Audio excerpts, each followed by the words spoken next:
ए सखी, बोला ए सखी। का बात बा हो? कई दिन से देखत है बड़ी तकलीफ में बाड़ू, का बात है? अन्ना पूछा तो अच्छा रही ए सखी। काहे हो? ना मनबू? अरे बतौला से आधा दुख कट जाला हो सखी। सुना सुनावा। हे बलमा मोर गईले, हे बलमा मोर गईले, छोड़ी परदेसवा बलमा मोर गईले, छोड़ी परदेसवा बलमा मोर गईले, छोड़ी परदेसवा बलमा मोर गईले।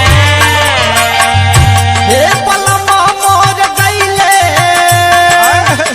हे बलमा मोर गईले, छोड़ी परदेसवा बलमा मोर गईले, छोड़ी परदेसवा बलमा मोर गईले, छोड़ी परदेसवा बलमा मोर गईले।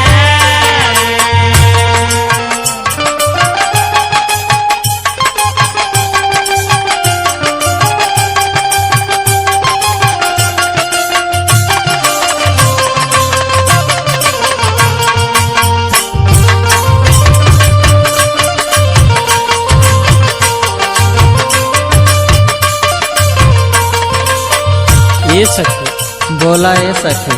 आ जाए दाना 10 रुपया ना कमैया तो कैसे का करबू? और सुना। सुनावा।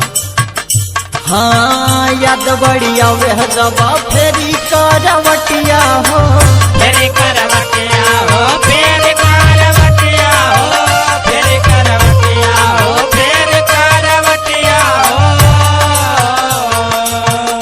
हाँ दिनों न कटे अब पहाड़ भइल रतिया हो, पहाड़ भइल रतिया, पहाड़ भइल रतिया हो, पहाड़ भइल रतिया, पहाड़ भइल रतिया हो।